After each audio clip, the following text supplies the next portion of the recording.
CBS Radio Mystery Theater presents...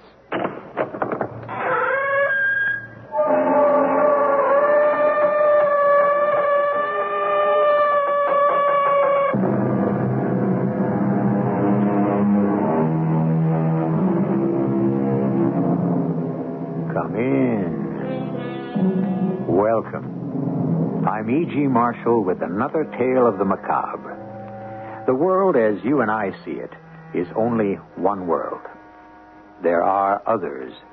One person is uneasy about a seemingly normal death. Another can relate to someone far away through extrasensory perception. Still others have seen apparitions and swear to it. Then there is the world of your very own. Your dream world. What about a nightmare?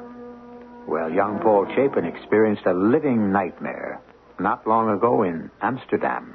Are both of you crazy? It is you who must be crazy, Mr. Morris. I am not Mr. Morris. I'm Paul Chapin from New York. This guy, whatever you call him, concierge, this guy, Bernard, he checked me in last night. He stored my attaché case in the hotel safe. That cannot be true. This is room 822. It is assigned to Mr. Morris.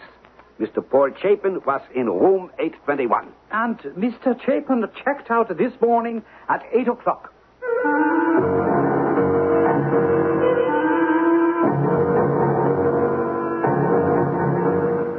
Our mystery drama, A Question of Identity, was written especially for the Mystery Theater by Roy Winsor and stars Russell Horton.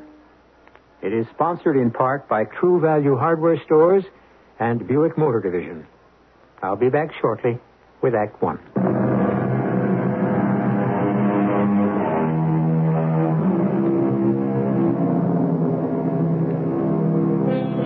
I don't think you'd think twice about who you are, and nobody is likely to ask. If someone did, you have identification. But what if, as an American, you're in a foreign country and you should lose your passport?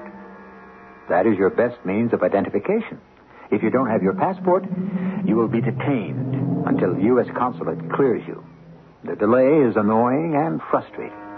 It could be costly, as Paul Chapin found out in the story you are about to experience. It begins in the office of a Mr. Mork, a dealer in jewels. Sit down, Paul, sit down. I can take it standing up, Mr. Mork. Hey? Take what, young man? Well, I know business is bad, and you can't keep me on any longer, and I understand. Paul, I didn't ask you to come in to dismiss you.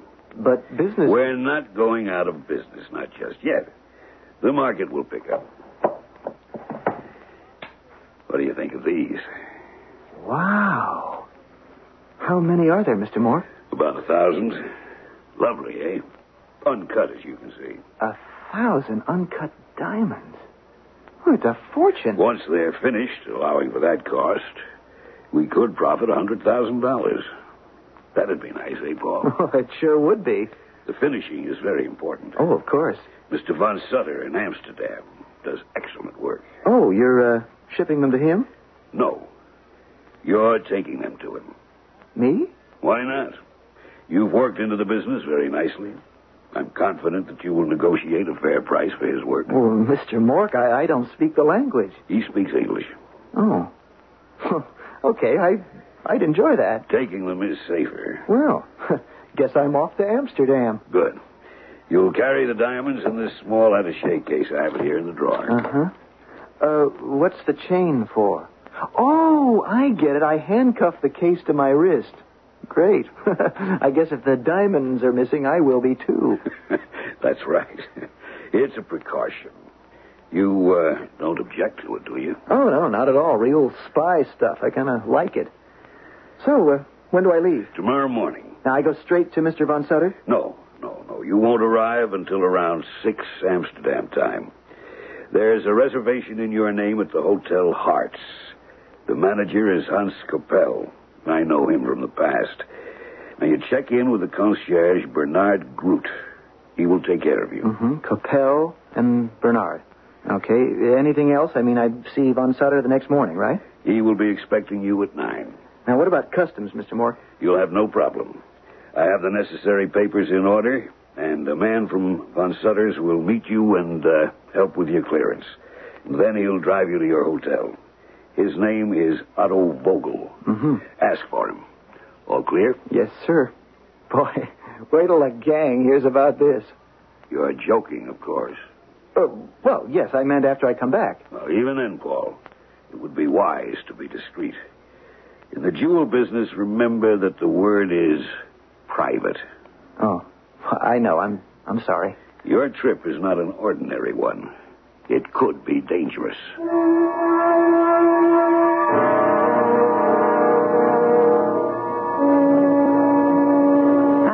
Good evening, sir. Hi. I'm Mr. Chapin. I have a reservation. Yes, sir. One moment. Yes. You are from Mr. Mock. That's right. Your passport, please. There. Thank you. Now, if you would sign the register. Oh, sure. It's a little clumsy with this attaché case chained to my wrist. It's just chained. Let me unlock it. There. Now, I want you to place it in the hotel safe. Certainly. It's worth my life, so take care of it. There you are. Of course. It will be safe. And give me a receipt, please. Right away. Now, let's see what time... there's the clock. Almost 6. Is dinner being served, Bernard? Not until 8, sir. Do you wish a reservation? I guess so. Yeah, sure. I'll be down at 8. That gives me a couple of hours to unwind. Oh, is Mr. Coppell here, the manager? Not at the moment. Well, Mr. Mork wanted me to say hello to him. They're old friends. I see. Perhaps later. Takes this gentleman to his room? Well, I'll see you later, Bernard. Certainly. Any problems, Bernard? No, Herr Coppell. We are filled up for the night. So, the man from Marks has checked in? He has gone to his room to lie down. He will be down for dinner. He asked for you as a friend of Mork's. So, yes, Mork has been here many times, but he grows old and does not travel so much. Perhaps I should phone his man and wish him welcome. He asked not to be disturbed. He seems exhausted. Then I will respect his wishes. I will say good night, Bernard. Good night, Herr Coppell. I will see Mork's man in the morning. What is his name? Paul Chapin. Room? 821. Maybe I should send up a bottle of wine. What do you think? I have already attended to that. Very good. Good night.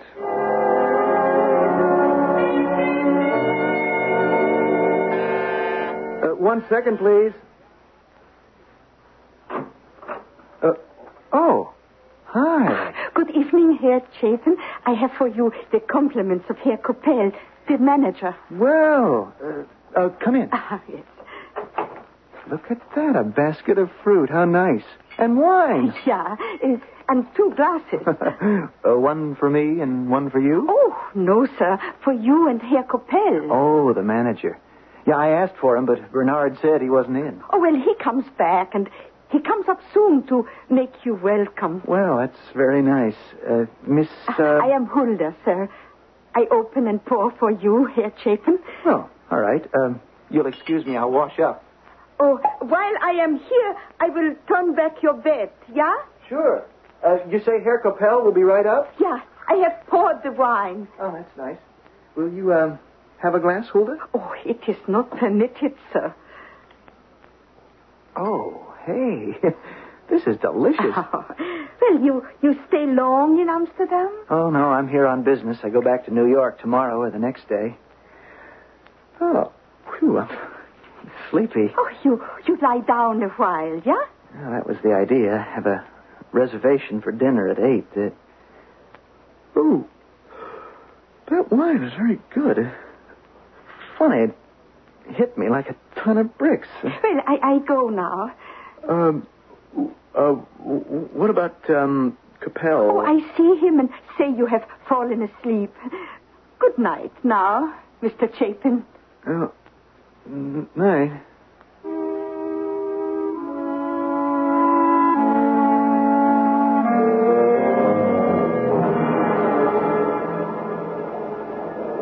Good morning, Bernard. Good morning, Herr Capel. You rested well? Very well. For a change, court relieved me on time, so I left at 8 o'clock. Well, I go now to see Herr Chapin. Chapin? Oh, he checked out a few minutes ago, Herr Capel. Checked out? Without taking breakfast. So? And no dinner last night. He canceled his reservation. No. He slept around the clock? You spoke to him? No, but the cashier did. He paid his bill and left. How very odd. He was in Rome. 8:22. 8:22. I thought you told me 8:21. I don't think so, sir. You can see on the keyboard that the key to 8:22 has been replaced. The room is now unoccupied. The guest in 8:21 is still here. You see? Yeah. And he is? The guest in 8:21 is Mr. Elmer Morris, another American. 8:22, 8:21. I'm all mixed up. I cannot understand this, Mr. Chapin. Did he not phone down to thank me for the wine? No, sir. Ah, that's rude. Yeah? You said nothing to him? Well, he came to me with his receipted bill and asked for his passport. His hat was pulled down, and he was in an unpleasant mood. I tried to speak, but he said, please, please, please, so I became quiet. Then he left. Well, it certainly is a puzzle. Do not concern yourself about it here, Capel. You, excuse me. Bernard speaking. Bernard? Say, Bernard, what time is it, old buddy? It is 8:15, Mr. Morris. I can't find my watch. 8:15. I'm late for dinner. That be all right, Bernard? Dinner, Mr. Morris, but it is 8:15 in the morning. Huh? Hey, what are you talking about? And what's this Mr. Morris you're giving me? I'm Paul Chapin. A moment, Mr. Sir. This is Mr. Morris in room 821, Herr Capel. He sounds drunk, and he says he is not Morris, but Chapin. Come on, what's going on down there? Good heavens. Mr. Morris? Now, don't give me Mr. Morris, whoever you are. This is the manager, Hans Coppel. Yeah, sure you are. What can we do for you, Mr. Morris? Mr. Morris, my hind foot. I am Paul Chapin. Now, what kind of gags are you two comics pulling on me? I'm coming down to dinner. It is breakfast time. It is 8:15 in the morning. Open the blinds and look out, Mr. Morris. It can't be breakfast time. I only got here, 2 hours ago. Look, I'm coming down. No, Mr. Morris. I will come up. You stay there. I'll be right up. That's what Hulda told me 2 hours ago. You'd be right up to have a glass of wine with me. Hulda? You stay there, Mister. We will be up directly, right away.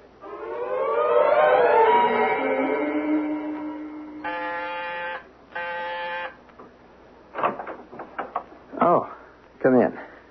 Now, just what the devil is this all about? I will tell you, and I warn you, Mr. Morris. Mr. Chapin. I warn you, if you make a disturbance, I will summon the police. Yeah, well, that's just about what I'm going to do. You? Yeah.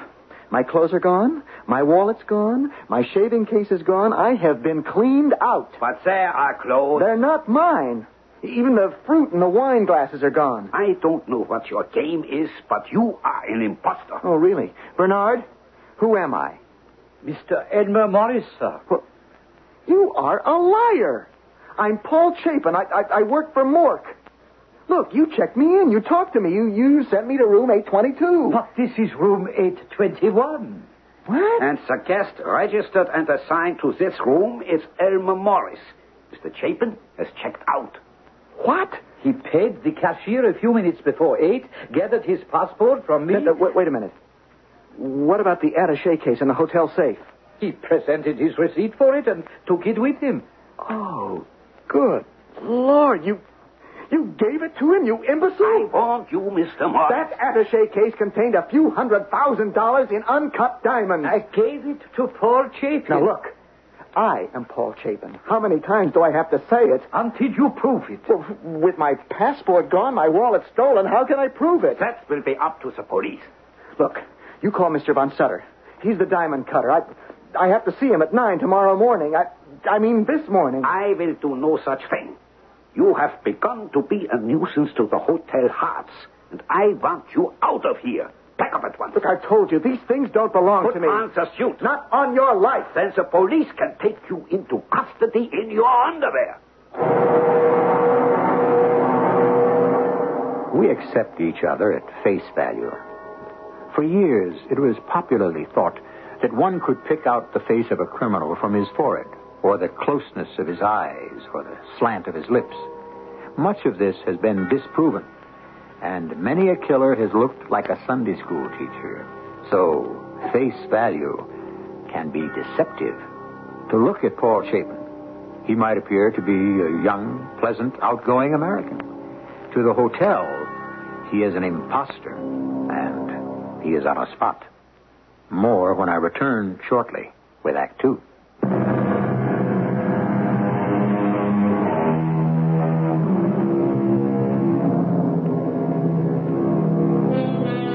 According to civilized law, a person is innocent until he is proven guilty. Does it work out that way?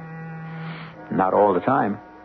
Just being charged with a crime rubs off on the person accused, and, I fear, he's always tainted with it. Well, we know, I think, that Paul Chapin is innocent. His problem is that he has lost his identity, and he cannot prove who he is. Of course, the concierge, Bernard Groot, knows. He went crazy, Hulda. Oh, poor Bernard. The lip is so swollen. He knocked down Coppel and then me. Then he runs into the hall yelling he's been robbed. At last, the police arrest him and take him away. Oh, well, I am glad Mr. Chapin lost his temper. It creates time. Now, the passport pictures. The police were taken in. Yeah. I changed them. On the Chapin's passport is the picture of Mr. Morris.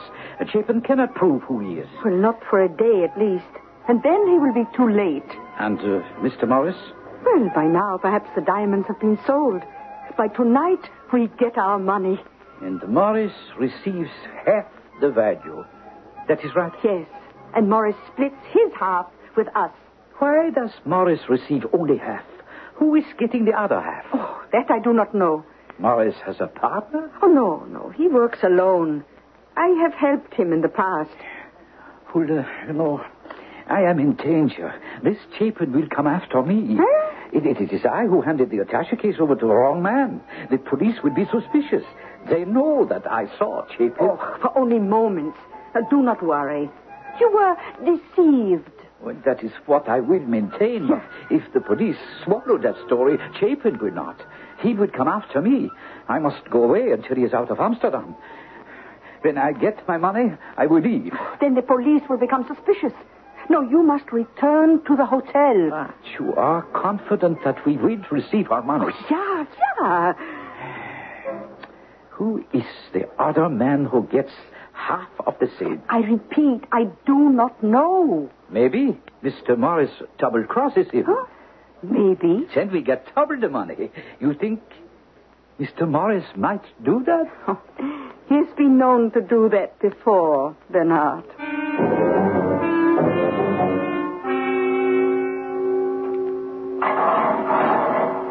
You the guy from the consulate?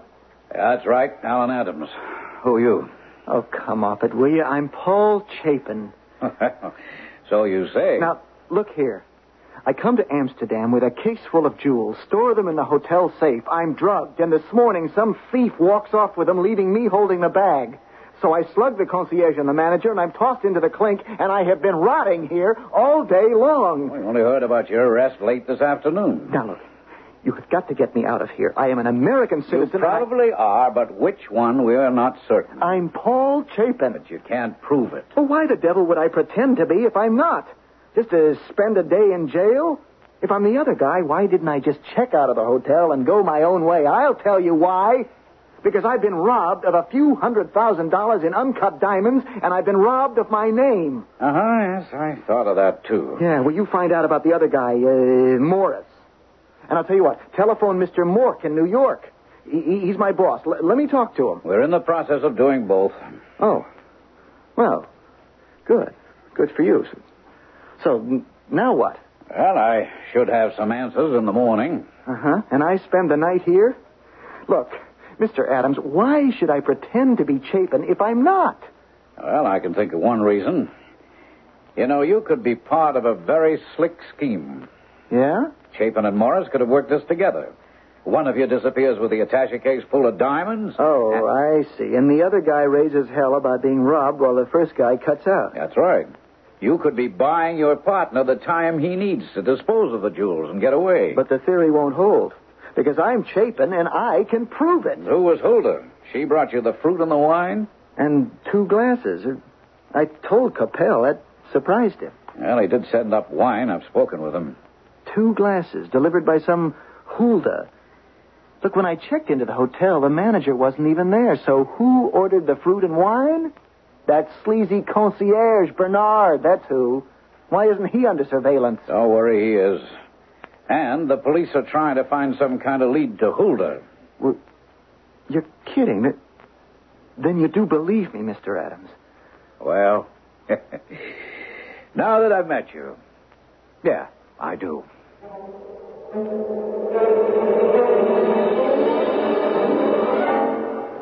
Good morning, Bernard. Good morning, Herr Coppel. You have new glasses, I see. Yeah, that crazy man, my head and neck will ache for a week. Herr Coppel, look, coming into the lobby. Herr Adams, from the consulate. Good morning, Herr Coppel. Bernard. Not so good, Herr Adams. Look at Bernard. His lip is cut, and I have a headache. Today we charge your Mr. Morris with assault. I wouldn't advise that quite yet, Herr Coppel. May we talk for a few minutes? Oh, yeah. Come into my office. You wish, Bernard? No, just you. Your excuses, Bernard. After you, Herr Consul. Thank you. Sit. I have some important information for you, Herr Coppel. Yeah? I've been in touch with the FBI in Washington. Good. Mr. Elmer Morris is a well-known jewel thief. Of course. Oh, there's no of course about it. If the man in jail were Elmer Morris, why did he invite arrest? I beg your pardon. Well, I mean, the man doesn't have the diamonds. He assaulted you and Bernard, and he's in jail. Does that fit a notorious thief? It is a scheme. Chapin is his colleague. I think not. We have a detailed description of Elmer Morris, and he's not the man being held. That man is Mork's young assistant, Paul Chapin. You're in pretty serious trouble, Herr Coppel. I could not have made a mistake. The room, the clothing there, the passport. You cannot blame me or Bernard. I'm not blaming anyone, but the thief had inside help. My employees? Including Hulda? Hulda? Oh, yeah. Well, we have no Hulda on the 8th floor. She brought fruit and wine and 2 glasses to room 822. You ordered them. Not the fruit. Bernard sends up the wine. But wouldn't someone from room service, a waiter, deliver the wine? Well, yeah. That is usual. So then who is this Hulda? Someone conspiring with Bernard? You accuse Bernard? He has been concierge for years. A trustworthy man. Did he know that Chapin was checking in and who he was? Well, I think perhaps. I received a note from Mr. Mork. Whom you know quite well. Well, in the past, he has stayed here often. And you know that he's a dealer in jewels? Yeah. So you and probably Bernard knew that Mork's assistant was arriving in Amsterdam on business. Well, it is logical to think so, yeah. Bernard saw Chapin? That is correct, when he checked in. And Bernard turned over the attaché case to someone that he thought was Chapin, huh? That is true. A concierge? A concierge has a good memory for faces, no? You think seriously, Herr Adams, that there has been funny business? Oh, without question. Chapin walked into a carefully laid trap. And Bernard? He'll be questioned closely by the police.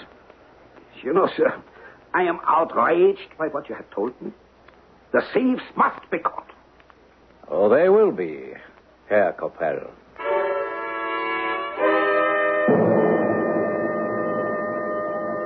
Waiting for someone? I will call the maid. Go ahead. Don't you want what's coming to you, Hulda? Elmer. Elmer. I never would have recognized you. You look like a bum. Pretty good change, right? Worn out clothes, no shave, dirty. Oh, you fooled me. Yes, but Won't they think it funny, you sitting down with me? I won't stay a minute. Why the newspaper? I will leave it here on the table when I go. The money's in there. 25,000. You got only 100,000? Mm-hmm. Half of the 25 is for Bernard. Be sure he gets it. Yes, sure. You made 25 clear? Yeah. The boss gets the other 50. For doing nothing. Oh, he set it up. I see him tomorrow. Then I fade away.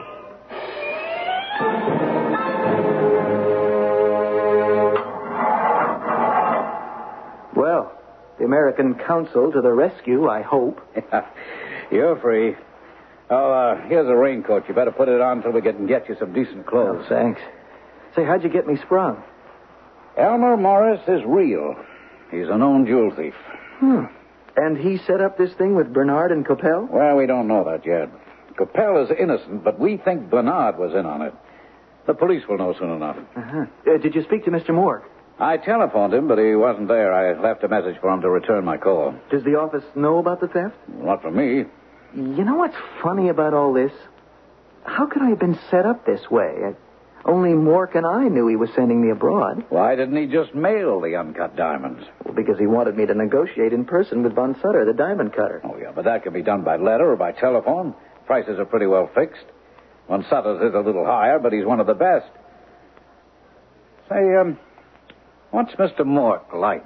Oh, he's a fine old man. Treats me like a son. When he called me in about the trip, I thought he was going to fire me. Oh, Well, business has been lousy.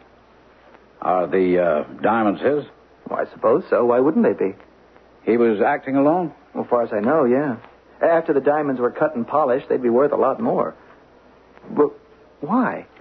They were insured. Oh, sure, they must have been. So if they were stolen, Mork would collect. Yeah, I suppose. What if he stole them from himself? Mr. Mork? Oh, come off it. He'd never do a thing like that. Done before. I don't believe it.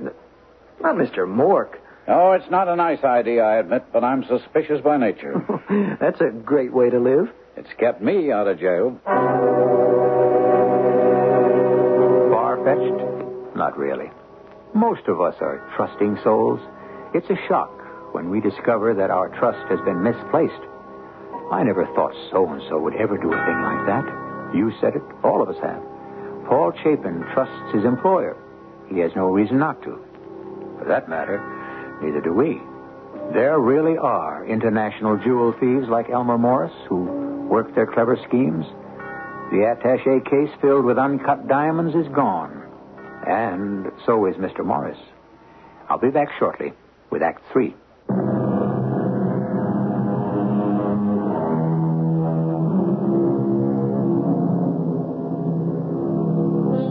Theft depends on timing. You wouldn't try to steal a television set if the family is at home. Neither does a thief attempt to steal a fortune in jewels unless he has worked out a plan. For Elmer Morris, his plan depended on his colleagues. Huldah, who would dope Paul Chapin, and Bernard, the concierge, who would release the attaché case to Morris, posing as Chapin. It worked. We know who the three guilty persons are, but how can Chapin prove it? In the office of the U.S. Consulate. There?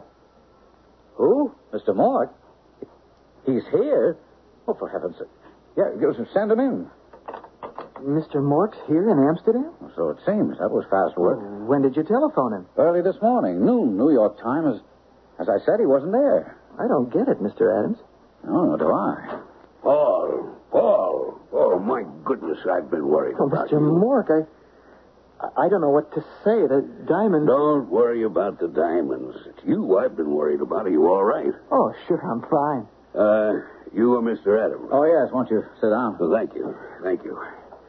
Were you mistreated, Paul? No, sir, it was all a mistake. You made remarkable time, Mr. Mork. Hey? Well, I telephoned your office this morning, 2 o'clock New York time, and here you are. But I arrived late last night, Mr. Adams. Oh. Well, then, May I ask how you knew that Mr. Chapin had been arrested? I spoke with Von Sutter. Oh, yeah. I had a 9 o'clock date with him yesterday morning. I phoned him to find out what price you'd negotiated. Oh, I see. When I heard that you'd been arrested and the diamonds stolen, I boarded a plane. You have no passport, no clothes. Now, I have some here in this suitcase, yours, which I picked up at your home. Oh, that's great. Thank Tomorrow, we'll return to New York. Now, what about the stolen diamonds? We leave that problem with the police. I don't like to walk away from the mess, Mr. Mork. There's nothing we can do, Paul. Well, I could wring Bernard's neck. Bernard was a fool, but he's not a criminal. I've known him for many years. He handed that attaché case over to the other man, a jewel thief named Elmer Morris. So that's who stole the diamonds. Well, I know him by reputation. Bernard gave him the diamonds. You can't tell me that a concierge trained to remember faces could make that kind of mistake. Bernard knew me. He knew I wasn't the guy that was checking out. Well, have you questioned Bernard and Capello? Oh, yes. And? Well, as you've said, Mr. Mork, the problem is one for the police. They are trying to locate the maid, Hulda's. She's the key suspect. It was Hulda who drugged the wine and knocked Paul out. I see. Well, Mr. Adams, my thanks to you for coming to Paul's rescue. Oh, you're welcome. But my work has just begun. I'm after Elmer Morris. He belongs behind bars. That, unfortunately, has been true for many years. Well, this time we'll put him there. You sound very confident. I am, because we'll track down the man behind this latest scheme. You know, it was very well planned. Paul. Yes, sir. Let's go to the hotel and get you into your own clothes. Okay. Say, thanks for everything, Mr. Adams. Oh, that's all right, Paul. I'm sorry you won't be in on the wrap-up. Yeah. Still like to corner that Bernard and beat the truth out of him. You've already beaten him up once, Paul. That's true. That's funny. Come along, Paul. Okay. I'll return the stuff you loaned me, what I'm wearing later in the day, say 5 o'clock? We can send them by messenger. No, I'll bring them back. I'll be here, Paul. Once again, Mr. Adams, our thanks. You're welcome.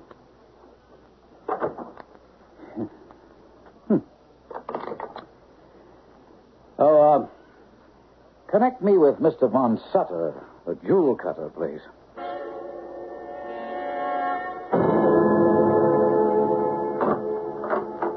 I brought back the clothes, Mr. Adams. But that's not the real reason I'm here. You figured it out. How did Mork know I'd beaten up Bernard? All right, I'll ask you one. How did Mork know that the diamonds had been stolen? Well, he said he'd talked to Von Sutter. Ah, but so did I talk to him. Mork had not talked with Von Sutter. Then that's that. It was Mork's scheme. That's right. Oh, what a fool I've been. Well, you can still be a hero. What if you're in on the arrest? Well, what if I am? The police grab Mork, he confesses, and it's all over. Ah, not just Mork. What about the man who stole your identity? By now, he's probably in Miami. Oh, we don't think so. He's right here in Amsterdam. Well, why? That doesn't make sense. Oh, but it does. He has to settle with Mork. Now, you and I walk in on them, and the police back us up. We walk in on them? Why not? You're staying with Mork, aren't you? Yeah. All you have to do is tip me off when Mork leaves you and the hotel. He won't want you along. But won't the police be watching the hotel? Oh, of course, but Mork's clever. He might give them the slip. Well, why don't you just have him arrested? We want to recapture the money, whatever's left of it. Oh. The others have been paid off? I'd say so. Hulda and Bernard? That's right. Once we catch Mork and Morris, we'll bring in the others. Well, what'd you say, want to try? Sure.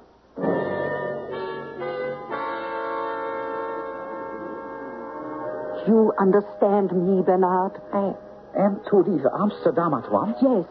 Mr. Morris told me that the boss lied to the United States consul and that he is suspicious. Now, I am being followed. What about me? We have to be careful. Now, there's a houseboat on the Amstel. I have friends. I will stay with them. The police will search, but my friends will hide me. What about me, Hulda? I have no place to go. In this magazine is your share of the money. Over $12,000. It will buy you protection. No, I know nothing of these things. Where will I find someone to help me? You cannot escape from the police. Now, it is better for me to go back to the Hotel Hearts. They cannot jail me for a mistake.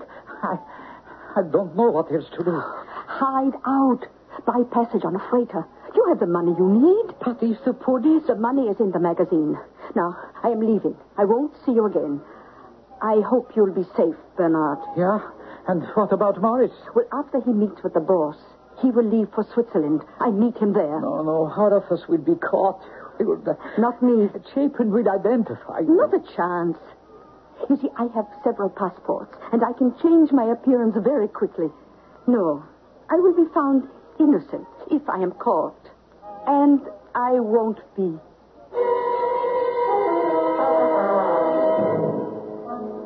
You must think I'm some fool, Mr. Mork. No. But I did tell you in New York to be careful.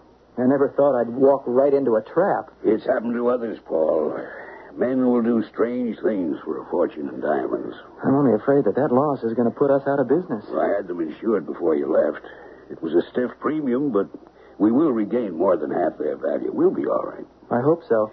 I've spoken to Capel at the Hearts. He knows nothing about the theft. Bernard made a mistake. You think he's innocent? Bernard is not clever, Paul. Well, he gave the attaché case to Morris. Morris had your receipt? Stolen when he and Hulda stripped me while I was drugged. Exactly. Morris and Hulda are the ones who should be arrested. Bernard is innocent. Morris is an expert jewel thief. Hulda works with him. You know that? I suspect it. Now, shall we go to dinner? Well, sure. There's a fine Japanese restaurant near the Zyda Kirk. You'll enjoy it. It sounds fine. Good. After dinner, I will leave you. Oh? Yes, but not for long. I must apologize to Von Sutter for the trouble he's been put to. You're going to see him alone? Yes. No reason for you to meet him now, and he might say some sharp things to you. Okay. Whatever you say. Well, then, let's go and enjoy ourselves. I'll try. I still feel terrible about the loss of the diamonds.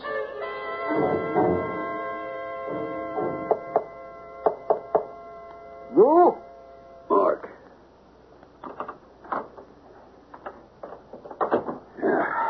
Good work, Elmer.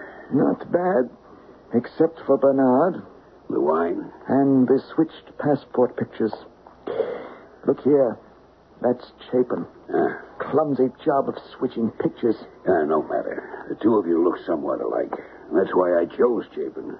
The police are busy, of course. They won't find Hulda, but they'll break down Bernard.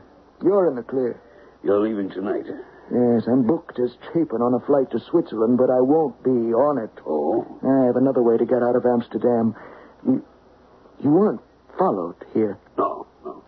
What about you?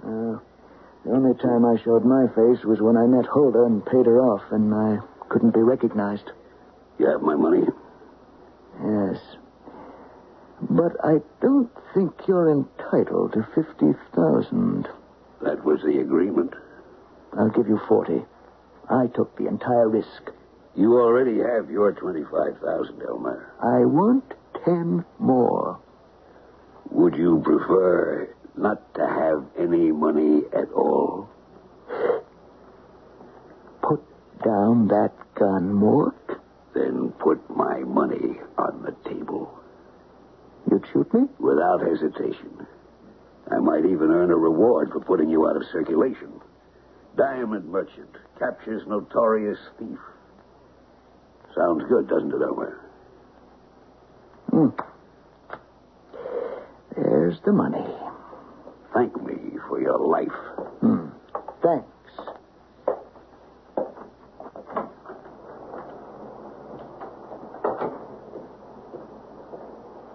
Grab him, Paul. What's the meaning? Keep your hands up. I have a gun. Cool it, Mr. Mork. Paul. Yeah. The village idiot. All right, Mr. Mork, come on along. The police will bring Elmer Morris. We're having a little party at the consulate.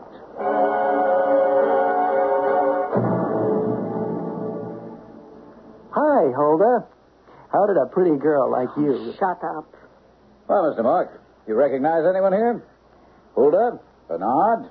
Elmer Morris? I'll have your job for this, Mr. Adams. Bernard has been very helpful. He saw the wickedness of his ways and told us everything. Have you anything to say, Mr. Morris? It is always a mistake to deal with an amateur. Bernard never should have sent the wine till Coppell ordered it. And Mork was a fool to say he talked to Von Sutter. Oh, very embarrassingly amateur.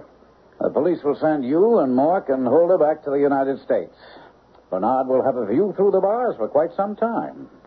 And I will recommend that Paul Chapin be given the reward. Oh, yes, there is one. The reward for the capture of Elmer Morris. He didn't capture me. Not physically, perhaps, but his telephone call from the restaurant led the police to your room. I regret what happened, Paul. Yeah, sure. I mean, making you my cat's paw for the scheme. Mm-hmm.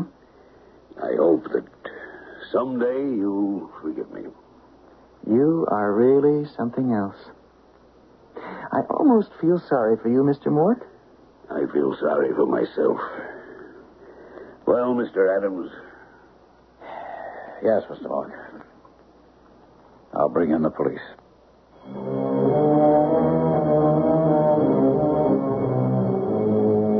There's no reason to moralize over the obvious. Paul Chapin was duped by a man he trusted. Mr. Mork's shortcut to making a fortune failed because for every rascal in the world, there's a host of honest persons to unmask him. I'll be back shortly. This is E.G. Marshall inviting you to return to our Mystery Theater for another adventure in the macabre. Until next time, pleasant dreams.